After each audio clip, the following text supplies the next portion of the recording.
This is the look back on Ghostbusters, one of the most successful films of 1984. Before I get into the film, there's a couple of Ghostbusters documentary campaigns going on Kickstarter. One of them's for Ghost Heads and the other one's for Cleaning Up the Town by Bueno Productions.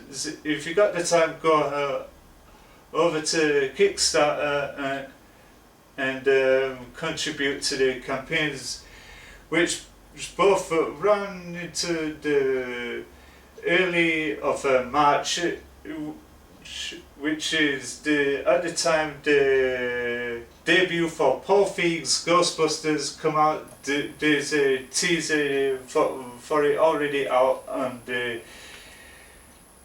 internet, and the film comes out in July the 16th or whatever, and as a part of the support of the campaigns and the coming Ghostbusters film, I am sporting the Ghostbusters No Ghosts t-shirt.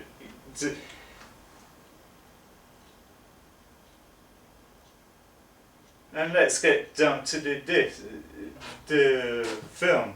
Yeah, there's got loads of great features in it. Some of them was previously seen on various formats, and some of us brand new that you never seen before, like alternate TV vision takes, which came from the ABC's Sunday night film, which I came across on the Ghostbusters official companion site, which I did see, and I was quite shocked to see it in the different way in that, and so many others. The new feature to the Ghostbusters Blu-ray is the Ray Parker Jr. song, which was never for release on any other format before, due to the popular demand of it. They managed to get the licensing rights to the music video for the 30th anniversary Blu-ray combo, which also on the for Ghostbusters 2, which you can see the Bobby Brown version.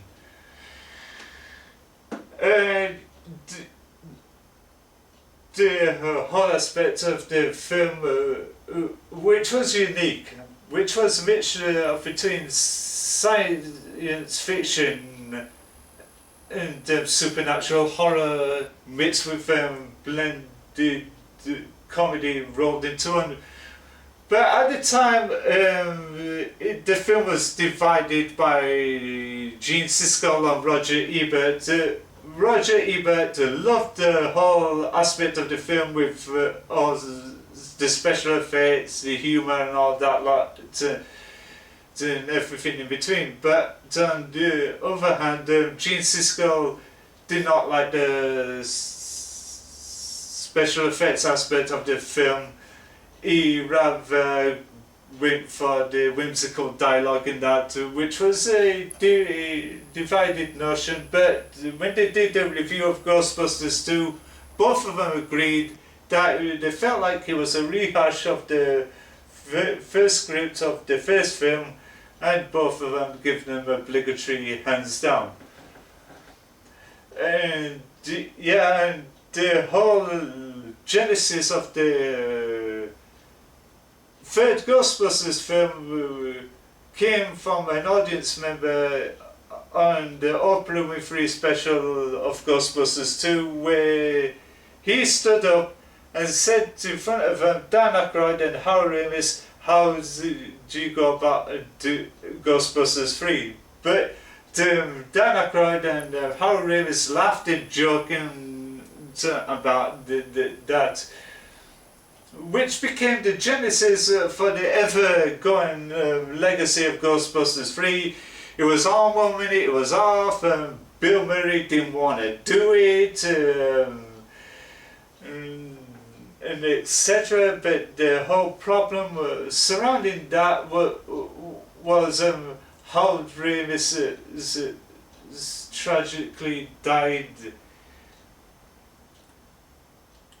But which was a big setback, and that then the writers of the Lego movie was drafted in, and they got this miss, so they brought in a couple of different writers. Then Paul Feig took interest in the film. Due to the backlash of some of the fans, he soldiered on like a trooper and got it made. By bringing in his own talented cast in the forms of Melissa McCarthy, Kate McKinnon, Kristen Wiig and Leslie Jones. All fantastic comedians in their own way. I've never seen any of them, but I did see snippets of Melissa McCarthy and that, and etc. Yeah, the first Ghostbusters film was a special time for those who grew up in the 1980s. It's when they waited to see it on Sunday night on ABC. Over here in England, it was shown on Boxing Day. Almost Boxing Days during through the 80s and the 90s, but one year it was shown on New Year's on one of the archived comedy channels or whatever. I didn't watch them because the time they brought it out, they so cut down the film that it lost all sorts of the importance of the film, which I did not like. So I watched it in its entirety on Blu-ray at the time. Yeah, and I did speak to William Atherton about the ecto containment shutdown sequence in the film, and said to thank you for giving the best scene in the film, which was your character shutting down the ecto containment grid, letting off the ghosts into the city of New York with the Mick Smiley song Magic going on about I believe it's magic and all that lot, and in the midst of it all, Sigourney Weaver as possessed Zoo rises up from a bed, goes towards the window. As window goes, apparition zooms up in front of her window. She goes into the roaring thunder, and the window of the apartment explodes, which was the fantastic scene in the film. I love that scene. I always root for it every time I see Ghostbusters, and that, no matter if it's on DVD or when they show it for special screenings at the cinema, which I did see 3 special screenings of Ghostbusters at various cinemas. The first one was in Showcase Cinema in Batley, Leeds, West Yorkshire, England, and the other ones was in View Cinema, the Lights Complex in the city, and the last year's one was in Everyman Cinema in the famed Trinity Leeds shopping complex. As a bit of a Halloween special thing. But the whole memory of me and Ghostbusters was the last day at school, working so hard, manning every single store on the French flea market. The school teacher said to me, "Why don't you go and have fun?" And that. So I did. So I went along to the disco, and what a surprise to me, one of my classmates had the soundtrack to Ghostbusters, and he played this song now on the record as a way of saying goodbye to me for the last time that they lived the day. So I walked out and did a rendition of those graduation films where they throw hats in the air saying, "Yeah, we're free, no more school for me." And yeah, instead of those square hats and that, my school didn't go for that style of graduation. I just went outside past the school premises and threw the papers in the air. Thank God. I don't have to learn French or do maths or do anything. Yes, no more school. Yeah, and etc. But the most other treat was at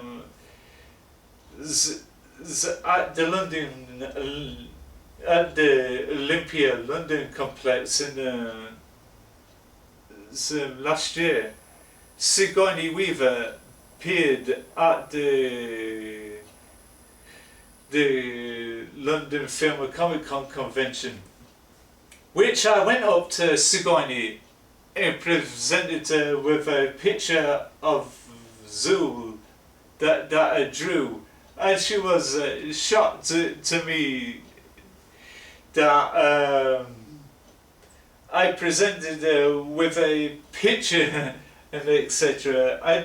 I said a little speech to Sigourney. She was welcoming. She was a great lady to me, very welcoming, and that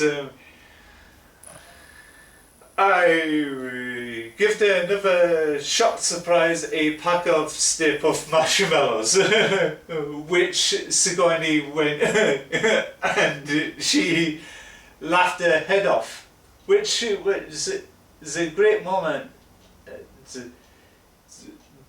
Seeing Sigourney, which was a long passion, a dream of mine, one day to eventually get up close with Zoo the Gatekeeper, and it paid off.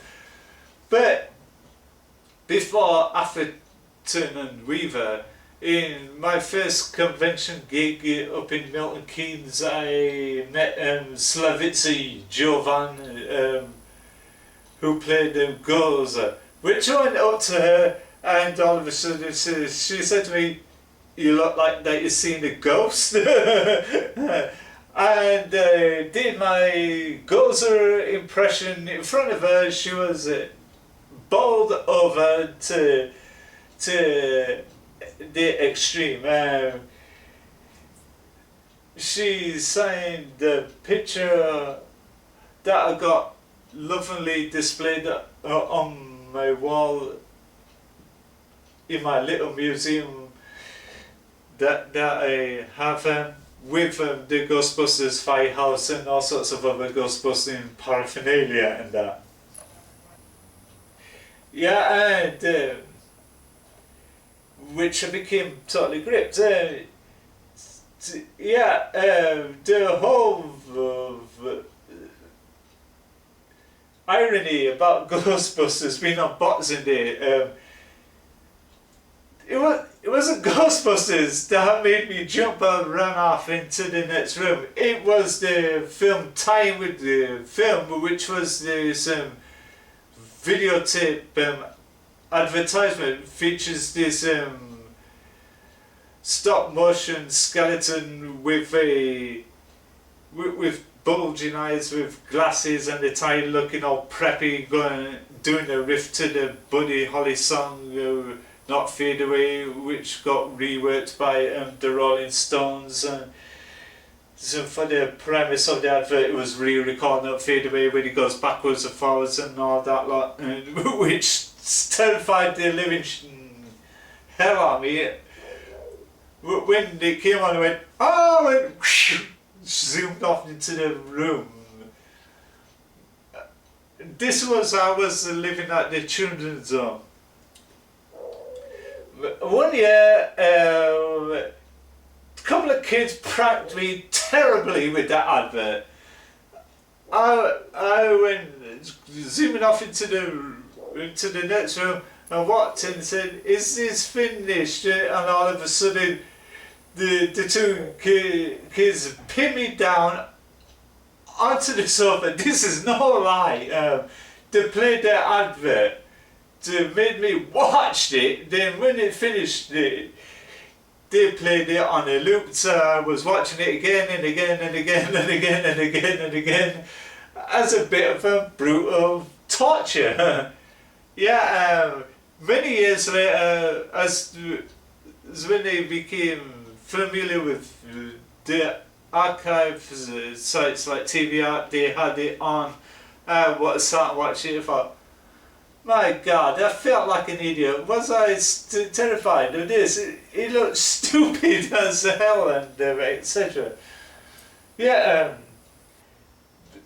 but that was the whole irony. I think Ghostbusters on Boxing Day, which they threw that as a Scotch videotape advert on, to say they only showed that advert in England. They don't think they had that advert in the United States because they had the total different Scotch videotape advert, and not like what we had over here. Yeah, which can look on YouTube and that, which you find it very funny, and that, which they did a series of the Scotch videotape skeleton adverts. But when I was in town, outside the Leeds Town Hall, they had these statue lions outside that so much reminds me of the beginning scene, which the pans down to this stone lion outside the New York Public Library with that haunting tune and that, which I did a comparison location video of the Leeds Town Hall and going about how it resembles the one in Ghostbusters. The whole genesis of Ghostbusters, which was unique at the time, which was the birth of these Ghostbusters affiliated communities around the United States. And there's one in the UK, which they appear every year at the conventions and that. But some affiliate ones do quite well, do quite a lot of stuff for charities, like appearing at the hospitals for kids and that, doing all sorts of wonderful stuff, showing the love and passion of being a Ghostbuster, with all the Ghostbusting gear and all the lots and that. As it was told, that Ernie Hudson often appears at conventions in his Ghostbusters outfit with his proton gun and that, which he was a crowd pleaser and that. And the etc. If he wasn't for Dan Aykroyd and Hal Ramis, Ghostbusters won't take off as it did they came to be today. Otherwise, we won't be here celebrating Ghostbusters for this 30 years back in 2014, and we won't be going around conventions in various types of Ghostbusting outfits and that and etc. Yeah, I did attend the Q&A session in the Sheffield one. I said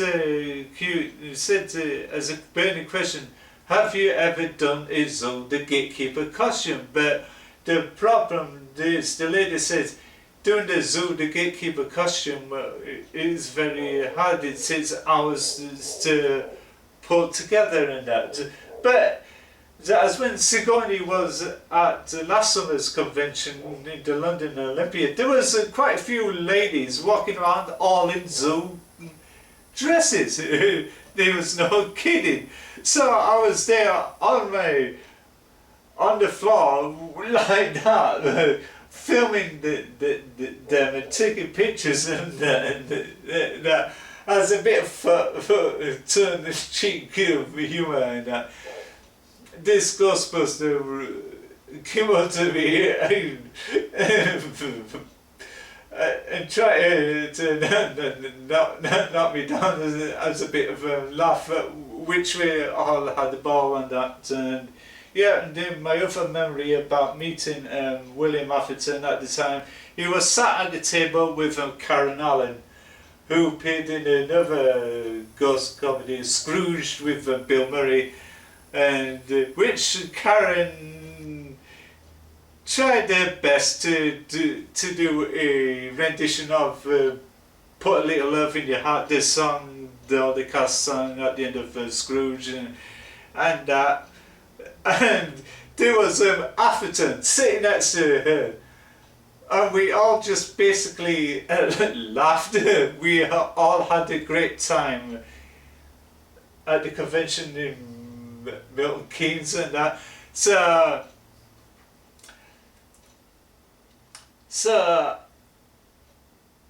I said, how come nobody didn't get the question that Frank Cross, the Bill Murray character, said at the end?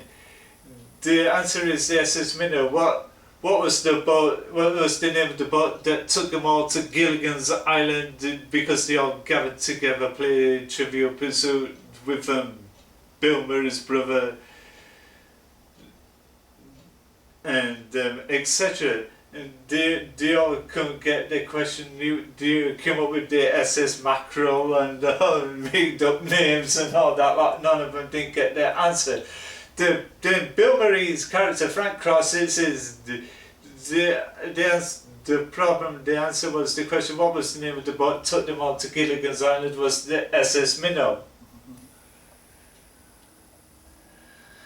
For those of people who hasn't seen Gilligan's Island and that, which I quizzed Karen Allen about that, she was shocked. Probably she didn't see Scrooge at the time, which was a great experience. Isn't that? I had a photograph taken with her, and Karen stood there with her eyes squinted. It was funny at the time when that was going on. Again, Atherton laughed.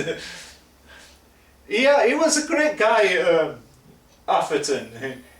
He was a brilliant bloke, very funny, charming, and all comedic and that.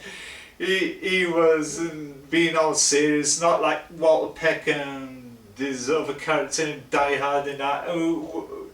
I did mention to him about the Ghostbusters lost their PG rating to a 12 rating due to the problems with scene between Bill Murray and Sigourney Weaver on the bed. rolling around and having junkie foreplay and that. I did say to him about the scene where Bill Murray said I'm the chairman of the largest paranormal removal company in America. He said it did not fit that. Then Atherton said, you're not the only one that asked me about that trailer. Quite a large number of fans said the same thing, which is quite honest, it did not really fit.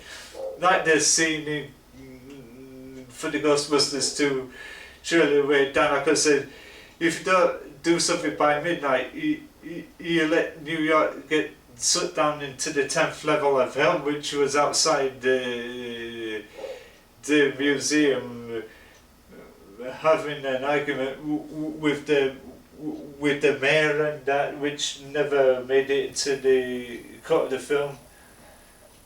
Apparently there was a sort of attempt to get an extended cut of Ghostbusters 2 done back in 2013, but sadly the campaign for that on Kickstarter died.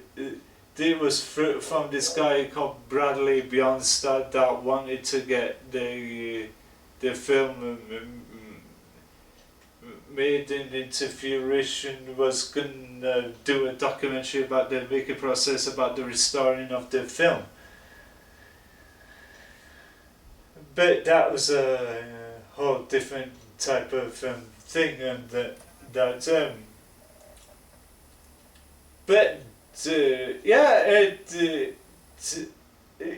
was shocking to hear that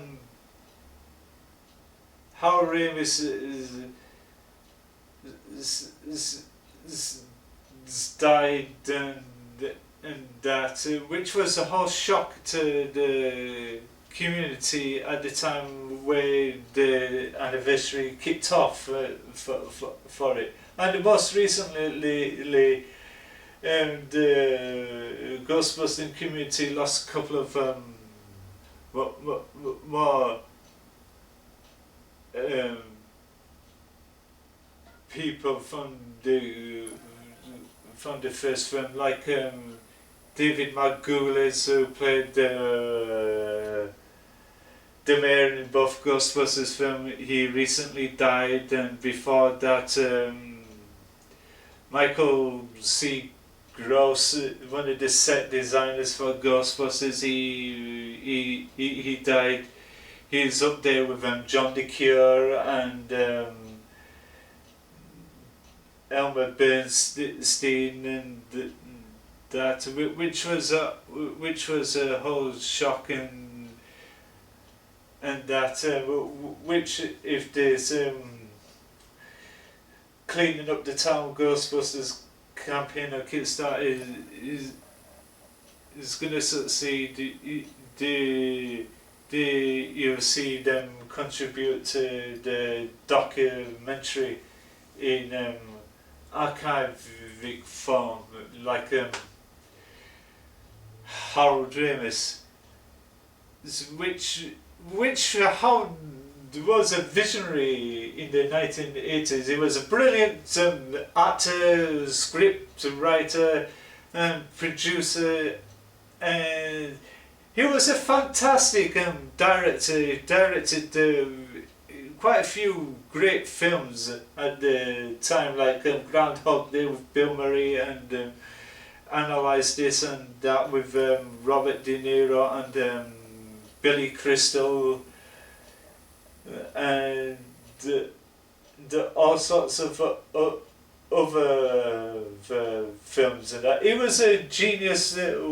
What him and Dan Aykroyd did, you know, did to make Ghostbusters special and that. Which I own the great debt to both and that. Yeah, like I said, if it wasn't for them both, we wouldn't have Ghostbusters as we know it today. It would be a total different franchise and altogether and that. But I'd love to show you the actual explorations on the Blu-ray. Due to copyright reasons on YouTube, but I can only explain it visually, what's on the disc and that, and etc. That's is the look back on Ghostbusters. In the home. Don't forget to support both campaigns for Ghost Heads and the Cleaning Up the Town on Kickstarter. And this is me and Frankie Smales. Thank you for watching wherever you are in the world, and have a great day.